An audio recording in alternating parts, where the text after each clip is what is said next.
Bonjour Arnaud. Salut Thierry. C'est une joie de te retrouver dans un contexte qui a quelque peu évolué. Depuis la dernière fois. Ouais, depuis la dernière fois, dans un magnifique endroit entouré d'arbres. J'ai voulu te retrouver pour qu'on parle à nouveau d'eau de mer. Hein, parce que j'en parle pas mal dans les vidéos. Je suis un grand fervent de l'utilisation de l'eau de mer comme l'a préconisé René Quinton. C'est cela. Pour la reminéralisation du corps. Parce qu'on parle vraiment de reminéralisation profonde.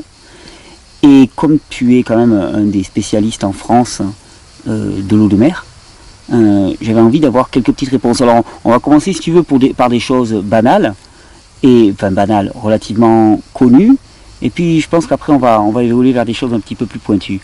L'eau de mer, souvent quand on lit des forums, la plupart des gens disent oui mais l'eau de mer c'est des minéraux qui ne sont pas biodisponibles. C'est ce qu'on entend. C'est ce qu'on entend. Voilà. Et il faut bien comprendre une chose, la constitution majeure d'un corps, les 3/4 de sa constitution, c'est de l'eau. Et pas de l'eau douce, c'est de l'eau de mer isotonique, puisque tous nos liquides physiologiques contiennent tous les minéraux présents dans la planète. Alors, tu veux dire qu'on est rempli d'eau de mer? Et les 3/4 de notre constitution, c'est de l'eau de mer. Tous nos liquides similaires à l'eau de mer. Voilà. La même concentration de minéraux qu'on a dans l'eau de mer. Voilà. Donc il y a du sel. Alors il y en a... Il y a du sodium. Il y a du sodium, il y a les 138 éléments du tableau de Mendeleïev, à la fois dans nos tissus, mais également dans l'eau de mer. Donc on va retrouver ainsi une similitude entre ce que l'eau de mer comporte et nos propres tissus internes. D'accord. C'est pour ça d'ailleurs qu'on peut utiliser l'eau de mer pour faire des transfusions sanguines, littéralement. Alors oui, ça a été fait au niveau du chien sodium pour René Quinton. Pour René Quinton. Aujourd'hui en France, les choses ne sont plus d'actualité. Il est préférable effectivement de passer par d'autres moyens d'absorption, mais on pourrait effectivement le faire. Donc il y a une similitude exacte entre l'eau de mer, alors ramenée à l'isotonie. Ramenée à l'isotonie. Donc ça veut dire ramenée à la même concentration que le sang, parce que l'eau de mer, telle qu'elle, si on la prend à la mer, elle a quelle concentration? Alors, en fonction des différents endroits de la mer, on tourne entre 34 et 30 grammes de sels minéraux, il n'y a pas que du sodium, par litre. Ramené à l'isotonie, alors après le terme scientifique que je vais énoncer est un petit peu barbare, c'est ce qu'on appelle le totum iono-minéral du sang.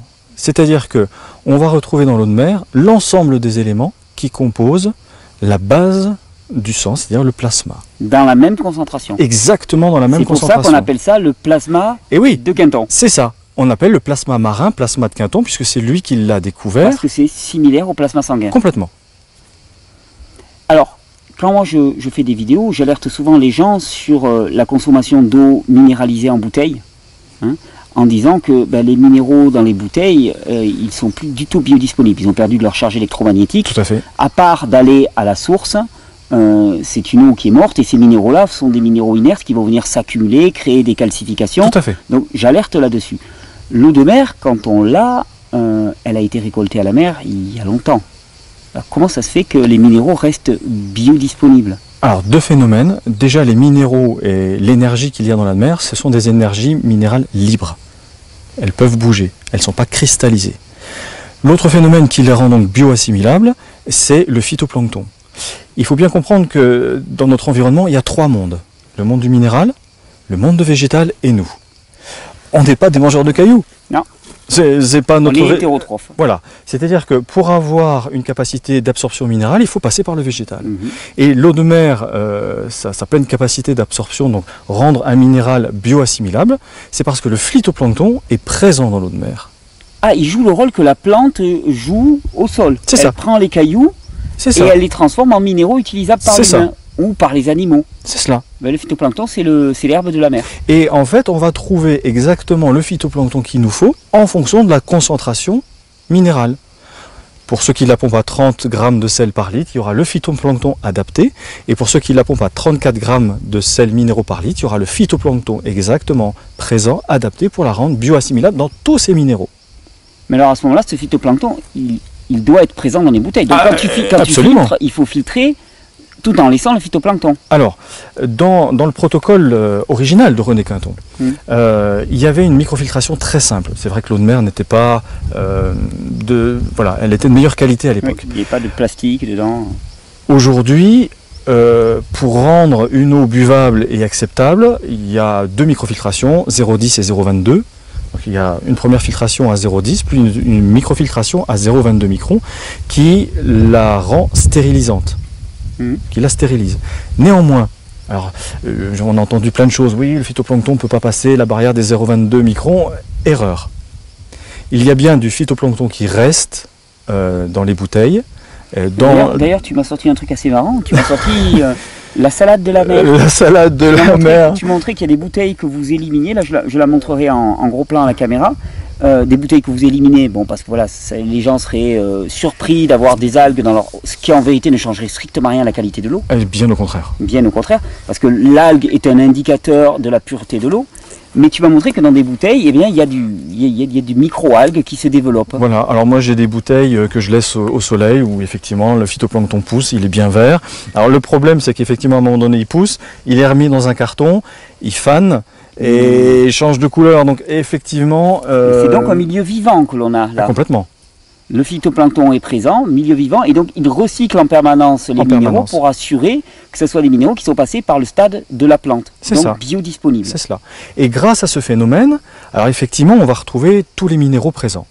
Quand le corps absorbe l'eau de mer avec des minéraux biodisponibles, dont certains éléments, il n'en a pas de la nécessité, parce qu'il est passé par le phytoplancton, il sait l'éliminer. Il n'y a pas de résidu possible des minéraux présent. Parce que tu prends le totome, mais par exemple tu vas avoir besoin de magnésium mais pas de calcium. C'est ça. Ou tu vas avoir besoin de potassium, il y a du potassium, il y a du sodium, il y a tout dedans. Il fait son marché et le reste, c'est ça. Il élimine parce que c'est une énergie libre et qui est toujours vivante. D'accord, donc c'est la grande différence. Donc l'eau de mer, il ne faut jamais la chauffer. Ah non, surtout pas. Et bon, on va en profiter de cette information. Notre eau de mer a été testée par certaines personnes et on voit une grande différence dans les résultats entre de l'eau de mer qui est chauffée et de celle qui ne l'est pas. Oui, tu m'as dit que tu revenais avec des résultats assez intéressants là d'une personne qui est spécialisée dans l'étude de l'eau de mer, et qui t'avait dit qu'elle avait été très surprise parce que ton eau, qu'elle avait regardé au début comme une espèce d'intrus qui arrivait dans le grand cirque de l'eau de mer, parce qu'il y a beaucoup de pression, beaucoup de tension, beaucoup d'enjeux économiques là-dessus. Oui. Et parce que c'est clair. Tu diffuses une eau en bouteille de 1 litre, moins cher nettement que tout ce qui se fait, donc obligatoirement c'est un peu le trublion. Et que ton eau de mer avait une qualité qu'elle n'avait pas vue ailleurs. Oui, alors c'est une étude à l'aveugle qui a été faite, bon, sauf puisque l'eau de mer que nous diffusons a été spécialement ciblée dans cette étude. Donc elle a été comparée à 2 autres eaux de mer qui est présent nationalement sur le marché. Et 2 phénomènes ont été donc observés. Premier élément, elle n'a pas à rougir de sa qualité. Au niveau constitution, etc. Donc tous ces éléments-là ont été analysés, mais surtout son pouvoir vital est de meilleure qualité sur 2 domaines. Premier domaine, sa capacité de transmettre l'information. Une eau, on sait aujourd'hui sur les études du docteur Montagnier, est capable de retenir une information, de la transmettre, que ce soit une émotion ou une information quelconque.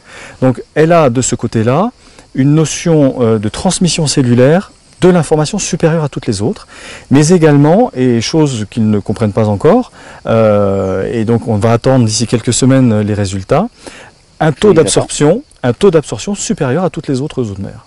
Alors pourquoi je ne connais pas les marques qui ont été... Est-ce que ça tient au traitement de l'eau? Parce que ça ne peut pas être autre chose. L'eau de mer, c'est l'eau de mer. Il y a une homéostasie dans l'eau de mer que l'on doit retrouver partout. Oui, si effectivement les traitements appliqués, que ce soit les rayons gamma pour stabiliser le petit phytoplancton ou les UV qui sont là pour stabiliser les bactéries... Il n'y a pas d'UV? Ah non, il n'y a ni rayons gamma, ni UV, il n'y a rien. Il n'y a aucun traitement. Pas de chauffe? Ah non. S'il y avait de la chauffe, il faut comprendre que dans la chaîne alimentaire de la mer, le premier élément de vie, c'est le phytoplancton. D'ailleurs, aujourd'hui, les marins se rendent compte qu'une mer est polluée parce qu'il n'y a plus le poisson. Mais le poisson, il mange quoi? Le zooplancton. Et le zooplancton se nourrit du phytoplancton. Donc, on est à la base de la vie de la mer. Si on était dans un environnement délétère, il ne pousserait pas. Jamais. Impossible. Donc, on est sur... Mais alors, à ce moment-là, par exemple, moi, tu vois, quand j'étais jeune, je consommais de l'eau de mer, par exemple, qui était en ampoule. Quand on réalise une ampoule, il y a bien un moment où l'eau est à l'intérieur et on doit la refermer. On la referme à chaud. L'ampoule, de ce que je connais du mode de fabrication, il y a une flamme qui vient fermer le verre. Je ne connais pas le mode de fabrication exact de ce protocole. Je ne vois pas comment on pourrait refermer du verre sans chauffer. Ah, ça c'est clair, il y a une flamme qui vient le fermer. Donc là, il y a certainement une dégradation qui se passe. Je peux pas savoir exactement. C'est moi qui le oui, c'est pas toi qui le dis, c'est moi qui voilà, mais si tu veux, dans le sens où on va visiter le laboratoire qui nous fait notre eau de mer régulièrement, alors il y a une double analyse qui est faite. Le laboratoire fait son analyse au prélèvement. Moi, j'en refais une autre pour être en norme de Santé Canada.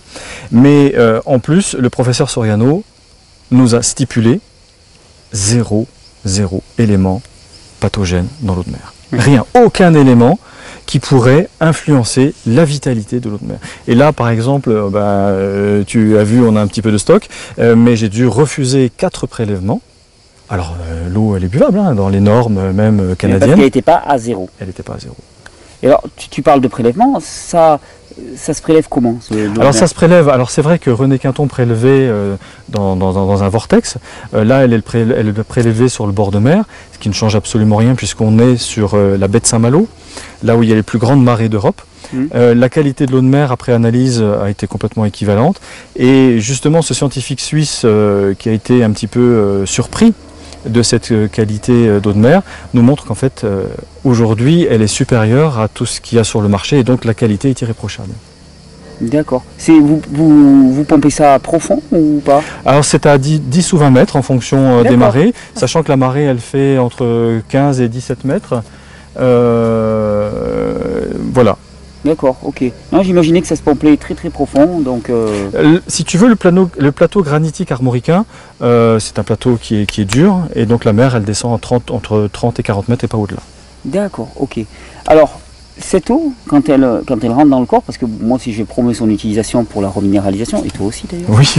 Quand elle rentre dans le corps, qu'est-ce qui se passe? Elle est à l'isotonie du sang, qu'est-ce que le corps va faire de ces minéraux? Eh bien, en fait, ce qu'il veut. Qu'il veut. C'est-à-dire que beaucoup de personnes nous demandent combien de temps, quels sont les effets, quelles proportions. C'est quelque chose qui est impossible à savoir. En fonction des besoins de la personne. On boit en rapport, enfin la cellule boit en rapport à sa déminéralisation. Et oui, alors par quel endroit va-t-il commencer? Est-ce qu'il va d'abord consolider le système hépatique? Est-ce qu'il va d'abord consolider le système immunitaire? Est-ce qu'il va d'abord consolider un système qui va lui permettre de tirer profit sur du long terme de l'eau de mer? On ne sait pas.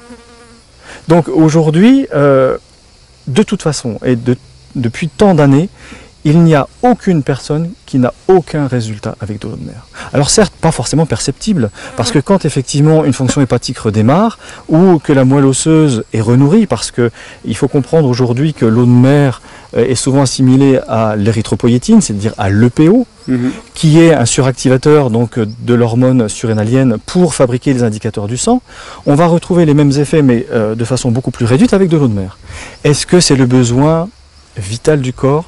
Peut-être que oui, donc on n'en sortira pas forcément les effets, mais il faut bien comprendre que dans sa logique de vie, dans son objectif d'homéostasie, de redonner pleine capacité au corps, c'est lui qui va décider.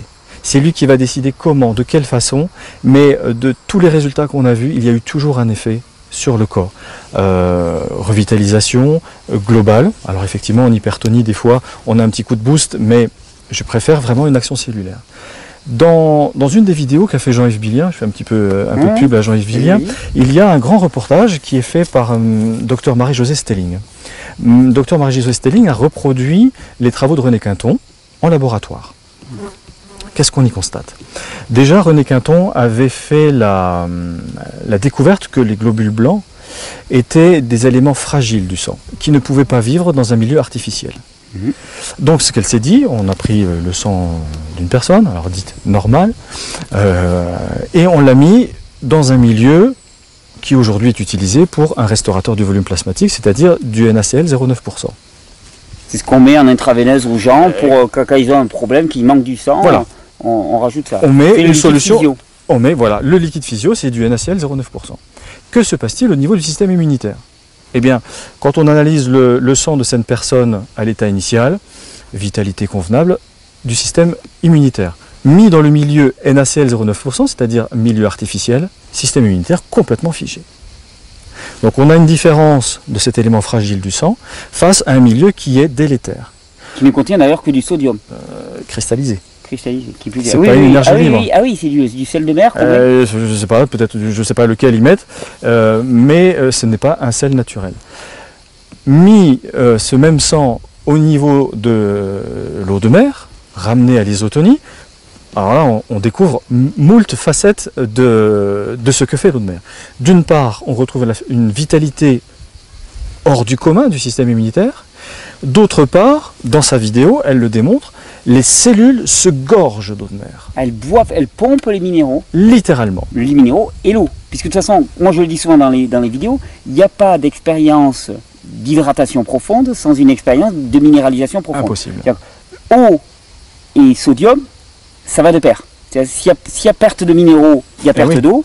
S'il y a stockage de minéraux, il y a stockage d'eau. C'est ça. Automatiquement. C'est pour ça que je dis souvent, ne vous inquiétez pas tant de votre apport d'eau que de votre apport de minéraux. Parce que l'eau, il y en a dans les fruits, dans les légumes, il y en a partout. C'est ça. Occupez-vous de votre apport de minéraux parce que l'eau, elle suivra. L'eau, elle sera fixée. Par contre, si tu n'as pas assez de minéraux, l'eau, tu l'urines et tu la perds. Elle te traverse et elle ne sert à rien. Et l'avantage de l'eau de mer, c'est qu'elle contient tous les minéraux, équilibrés. Oui, donc le corps trouvera toujours à faire son petit marché là-dedans. Voilà, prendre un élément minéral seul, alors typiquement du magnésium. Je me fais une cure de magnésium pour avoir la pêche à la rentrée. Automatiquement, on va carencer un autre élément minéral qui va complètement déstabiliser le corps. Moi j'ai pris aussi du phosphore.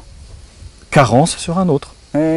Et l'importance d'avoir tous les minéraux, c'est également, les travaux scientifiques l'ont démontré, A élément minéral est égal à absorption de vitamines.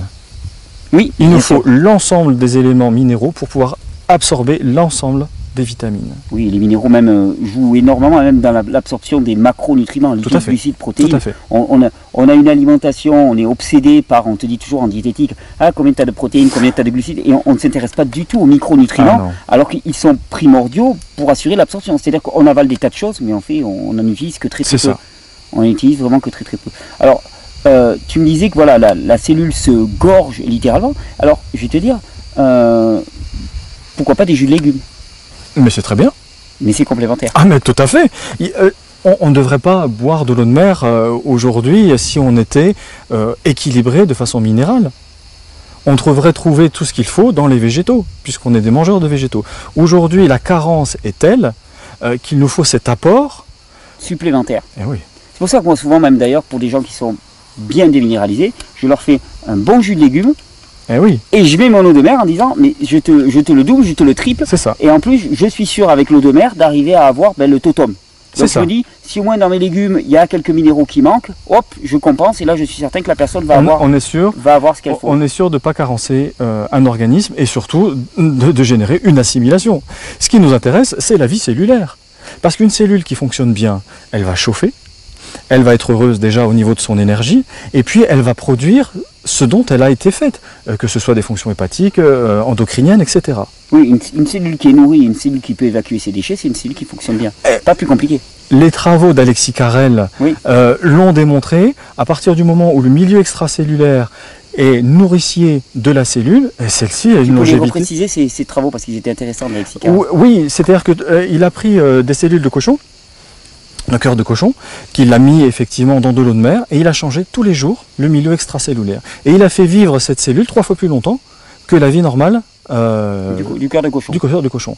Et pour lui, c'est vrai qu'on n'a pas approfondi ces travaux, la cellule est presque éternelle, à partir du moment où la cellule est nourrie convenablement dans un milieu sain, équilibré.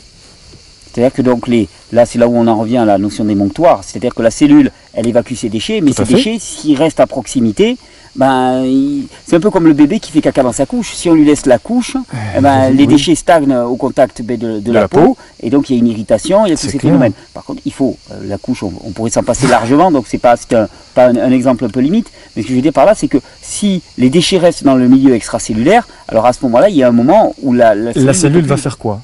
Elle va suffoquer.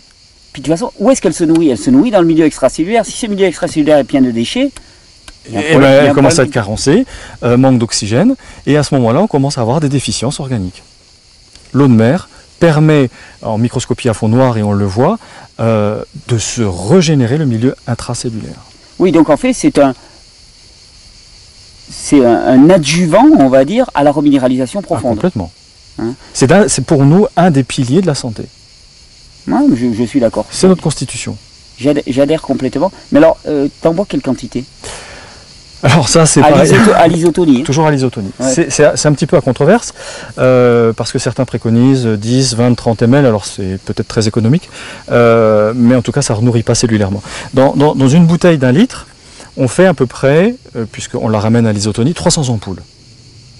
Hein, quand tu fais la multiplication, avec 1 litre tu fais 3 litres, tu fais à peu près 300 ampoules de 10 ml, pour donner un petit peu les proportions. Oui, les ampoules qu'on achète en magasin bio. Voilà. Que préconisait René Quinton? C'est surtout ça qui nous intéresse. Si déjà on se base sur les travaux de René Quinton, il faut déjà savoir. Je me permets, si tu es d'accord, de présenter donc, la réédition des travaux de René Quinton. Il est beau. Donc voilà, tout le monde peut avoir accès. Qui a fait ça? Quel éditeur? Je sais pas, je te les donnerai. C'est Ulan Press. Ulan Press, ULAN. ULAN Press. René Quinton. Ce sont des photocopies de toute façon. Hein. Ah oui, c'est ça. René Quinton préconisait à l'époque 1/5 du volume plasmatique par jour. 1/5, quoi, ça fait 1 litre à peu près. Ça fait 1 litre d'eau de mer isotonique par jour. C'est là qu'il avait. C'est 100 ampoules. C'est ça. C'est là-dessus qu'était basée une régénération cellulaire.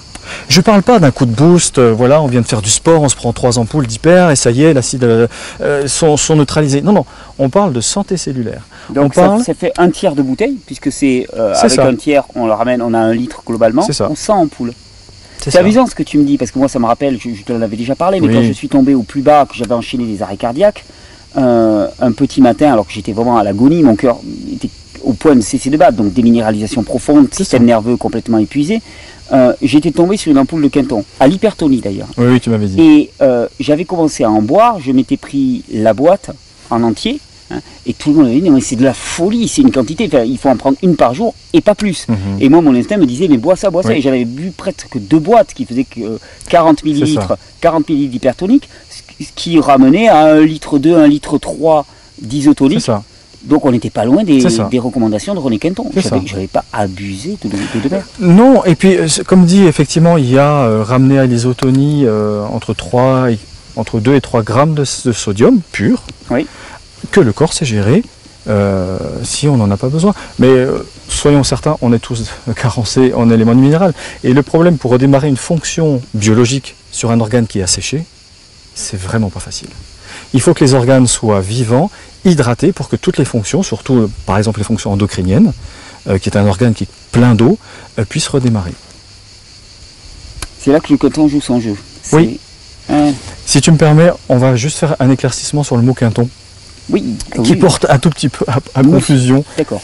Monsieur René Quinton avait découvert effectivement cette affinité entre notre plasma et l'eau de mer ramenée à l'isotonie. C'est une technique qui aujourd'hui, au niveau de la microfiltration, c'est ce qu'on appelle la technique de microfiltration de René Quinton, puisque c'est lui qui l'a découvert. À ne pas confondre avec la marque qui porte ce nom-là. Oui, d'accord. Il y a une marque Quinton. Oui. D'accord. Laboratoire Quinton en Espagne. Donc le protocole est connu, puisque les ouvrages sont disponibles. Le professeur Soriano est venu avec nous vérifier que ce protocole dans le laboratoire que l'on a, pour qui nous embouteille de façon exclusive cette eau de mer, a validé que cette eau de mer respecte le protocole de filtration de René Quinton. Mais ce n'est pas de l'eau de mer de la marque Quinton. Tu as vu comment on travaille, tout est fait à la main, chaque bouteille est vérifiée à l'œil. Je vais faire quelques images. On aime ce que l'on fait, c'est familial, voilà, c'est pas industriel. Vous leur passez même, alors ça c'est très intéressant, on ira le voir tout à l'heure, mais vous leur passez même de la musique à vos bouteilles. Oui, pour les informer.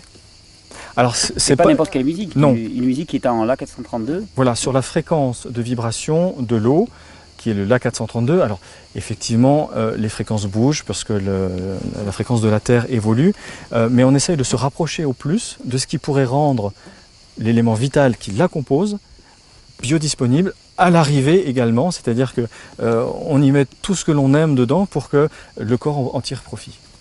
Il y a de l'investissement là-dedans. Il y a de la passion. Il y a de la passion. Et il faut qu'on puisse continuer à fournir une eau de qualité très très longtemps parce que franchement elle est extra et on y met tout notre amour. Le projet de René Quinton, c'était qu'il y ait des sanatoriums d'eau de mer qui s'ouvrent. Il y avait des dispensaires, Ça a eu lieu? Oui, ils ont été fermés dans les années 80 quand l'eau de mer... Le grand obscurantisme. Oui, l'autorisation de mise sur le marché n'a pas été renouvelée. C'est dommage parce que c'est un produit qui est simple. Ah, qui est évident, oui. Voilà. Qui peut être utilisé de multiples façons. Moi, j'en parle souvent. Hein. Je fais mes lactofermentations avec l'eau de Quinton et après le jus de lactofermentation, alors c'est du Quinton avec les produits lactofermentés dedans. C'est du plus. Ah mais c'est au niveau hygiène intestinale et tout, c'est extraordinaire, c'est rempli de bactéries bénéfiques, donc c'est fabuleux. Tout à fait. Je l'utilise pour boire comme ça, littéralement. On fait même les sauces à salade dans les stages et tout, et ça s'utilise partout. C'est extraordinaire. Moi, j'ai toujours une bouteille de Quinton avec moi pour Le seul élément important, c'est quelques indicateurs de revitalisation un peu costaud ou de détox un peu costaud. Ça peut générer une petite migraine, une céphalée. Si on en prend trop d'un seul coup. Oui, c'est-à-dire que ça fait trop fonctionner. Les émonctoires qui ne sont pas forcément en état. Oui. Donc faire attention et progressivement augmenter jusqu'à 1 litre d'isotonique par jour. Et là, on est sur des phénomènes extraordinaires de régénération globale des corps. Arnaud, je te remercie vraiment. On va aller faire des petites images aussi dans tes ateliers. Merci pour cet accueil somptueux. On est venu ici pour respecter tout ce que l'on allait faire. Il n'y a pas d'ondes électromagnétiques. On est à 900 mètres d'altitude où la pollution lumineuse, pollution des métaux lourds n'est peu présente parce que c'est notre passion, parce qu'on aime ce que l'on fait et c'est très bien. Merci d'être venu nous voir. Non, mais c'est un plaisir, c'est un vrai plaisir.